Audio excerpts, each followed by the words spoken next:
Over 1 million teachers use IXL in their classrooms every day for one reason. They love it. The gold standard teaching and learning solution, IXL provides thousands of instructional resources, actionable analytics, and assessments to increase teacher capacity and effectiveness. IXL takes the guesswork out of lesson planning with ready made plans. Built in engagement tools such as customizable competitions make learning fun for students. Dr. Trujillo, superintendent at Tuscan Unified School District, says this about IXL, quote, "For the teacher, IXL opens up the door to be a lot more effective and provide more differentiated instruction to the different subgroups of students in their class." End quote. Empower your teachers with the tools and insights they need to enhance instruction, all in one single, easy to use platform. Get started today at ixl.com.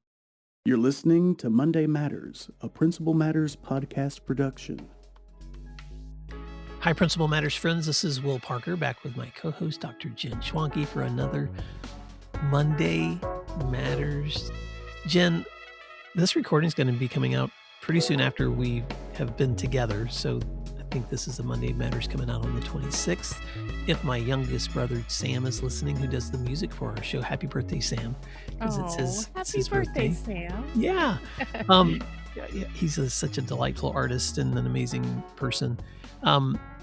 How are you? I know that as we step into the end of a month and we're getting blasted with cold weather over this weekend, and I don't know about you guys, but how are you and how are the Schwankes? Well, that's the same thing. Everybody's kind of batting down the hatches here because the cold is here, but also apparently a significant amount of snow. So when this is airing, I don't know. It might be snowed in. So we're getting ready. We might be. Well, I wanted to bring every Monday, you and I bring a topic to our audience that's more current. And then for a reminder for anyone that's listening new, Wednesdays is our flagship show where we highlight a guest, and we have so many wonderful guests. So keep listening for this week's guest on Wednesday's show. But I wanted to bring a topic today to listeners and to you and me of how do we keep our challenges in perspective. And I want to speak about this both presently, but also in terms of practice. Um, Everyday leaders face really traumatic situations. I was actually at a conference in Fort Lauderdale recently with the SAMS National Innovation Project and got to speak on my book, Whose Permission Are You Waiting For? And then later in the afternoon, my daughter Emily, who gets to work with me and traveled with me, we went down to the water and just we're going to sit and read and enjoy the beauty. I sat by a principal who had attended that conference and we struck up a conversation. And he said something to me that did not surprise me, but I was so grateful for his transparency. And his statement was, "This has been a great conference. I'm still trying to figure out what to do with the heaviness that I feel when I think about the work of our schools and when I talk to other leaders." And so, Jen, that heaviness can be defined in a lot of ways, but I just want to say it out loud. Sometimes there's heaviness that comes from the work itself. Sometimes there's heaviness that comes through what's going on in our culture and politics. Sometimes there's heaviness that people are just experiencing personally. Um, so even before I get into I wrote some thoughts down in a post that I'll share a link to that Emily can put in the show notes. But before I even get to that, I just wanted to start there with you because keeping our challenges in perspective can be really difficult as leaders and living in the world we live in. Mm-hmm. Yeah, I've been doing a lot of thinking, reading, watching, talking about where we are in the world, and it occurs to me that because things feel heavy and so uncertain and so impossible to see what's next, right? And so what happens then, at least for me, is the challenges that I face that would be hard anyway seem heavier because um there's no it feels like another layer, right? I have to worry about the global aspect of the world. Then I have to worry about my work aspect where everybody's carrying a lot of things, and then this thing may have happened to me. Somebody may be sick, or somebody may be struggling, or um financial, social, emotional concerns. It starts to feel very, very heavy. And before we started recording, I said to you that I feel like I am really honing my skill of acknowledging all sides to deeply complex issues and being able to make space to talk about those. And I think our listeners know exactly what I'm talking about there. Like, Mhm. regardless of what you think or feel about what's happening, we have to leave space for others to be hurting, to be angry, and to be struggling. Yeah.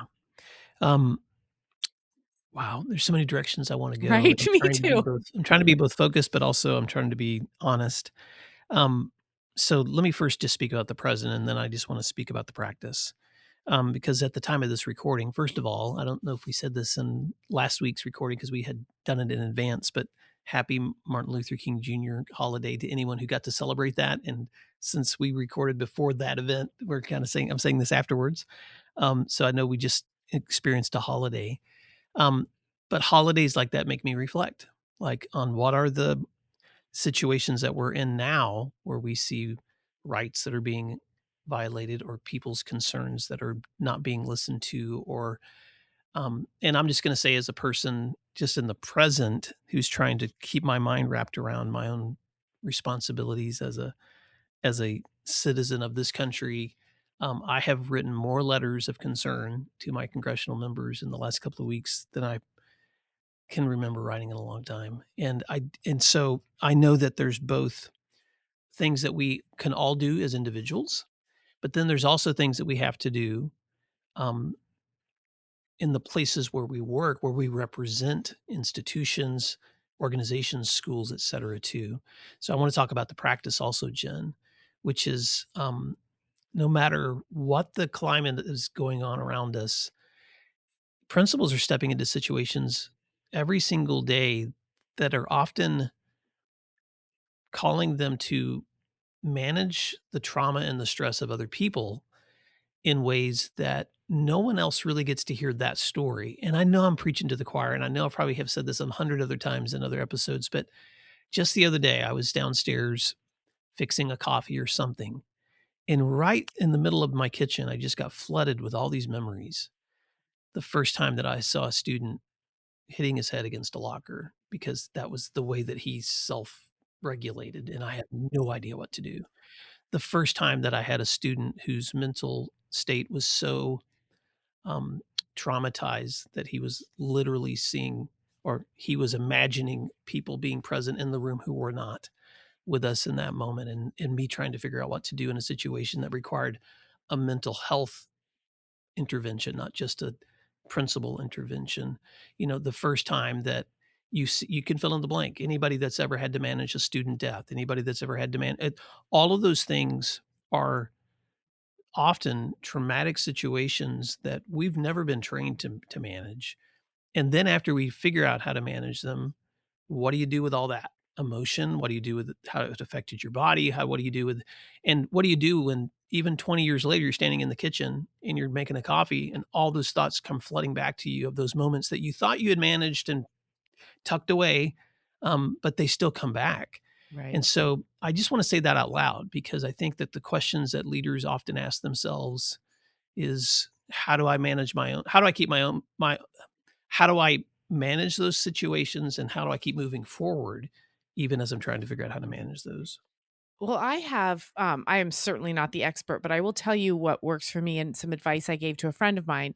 My friend Judy called me from, she works at a high school in Utah, and she said, "Here's one for you." She said, "My school counselor is asking for a leave of absence because the weight of all the problems of our kids, she's not well.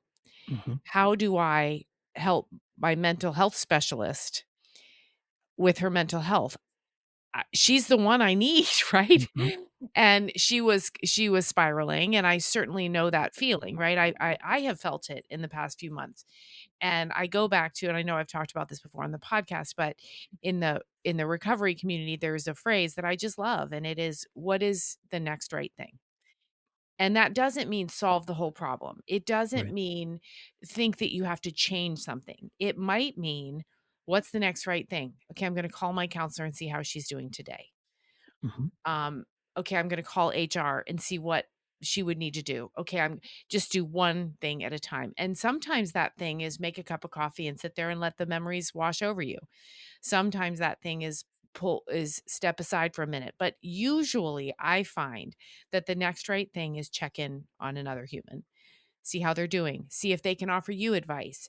Make a human connection, because so much of what I think the world is struggling with right now is a lack of human connection or a missed human connection. Yeah. And so that's how I'm trying to use my energies and my responses is the next right thing. And usually it's connection. And I completely agree. I know I'm all over the place when it comes to the thoughts that I'm dealing with, but this is why we do Monday Matters. Um, but just yesterday, another school leader sent me a video of some congressional testimony where experts in neuroscience and student learning were just sharing the delays that we see now in this most current generation of children that seem to be correlated with how much time they spend on phones. And Dr. Jean Twing has been doing research on this at the University of San Diego. I believe I'm pulling that on my memory, but I've read some of her research in the past, and she's been on the cutting edge of showing correlations between the younger you introduce a child to a phone, the more they have challenges with their own mental health as they get older, and that shouldn't surprise us. But it's also showing up now, and it seems to be showing up in student outcomes, student learning, student test scores, this correlation between how much time on technology versus my ability to continue to learn and grow. What I don't want to do is pretend I'm a scientist, but I do want to offer some context, which is that um, not everything is an easy A equals B correlation either. We also live in a time when, since the advent of the smartphone, which was about 2010, that was also right at the heels of the worst financial crisis we had ever lived through at that time. And guess what happened to school funding after 2008 and 9? Mhm. It plummeted. So resources to schools, access to quality teachers, all the things that we need in terms of counselors and social workers and nurses, all of that stuff was limited or pulled in some places. And we've been trying to recover ever since, in addition to the technologies and all the things that were introduced. So there's not just one easy correlation between one or the other. And I'll say this as well, not because I'm trying to minimize the present place that we're in, but you rewind to any time in the history of education and you read what letters principals were writing or teachers were writing, and they were all saying, this must be the worst situation we've ever faced with this generation of students and the kinds of outcomes that we're seeing right now. So I'm just saying all of that for one, to say, yes, what you people have to deal with is hard. And Jen and I, especially supporting the work of leaders, don't ever want to pretend like we have forgotten what it's like to be in those schools. But at the same time, because I'm not in schools every day, but I work with leaders who are, I'm listening to them. And Mhm. their feedback to me is, yes, it's hard. But then when I try to think about, okay, who are those that acknowledge it's hard but are still moving forward and doing the next thing, then I'm just gonna say 3 things really fast, Jen, because I know we're gonna wrap this up for a Monday show. One is these are people I always see committed first to the people of their work. They're people that are like, "Okay, I can't control the craziness, but I'm gonna check in on my people.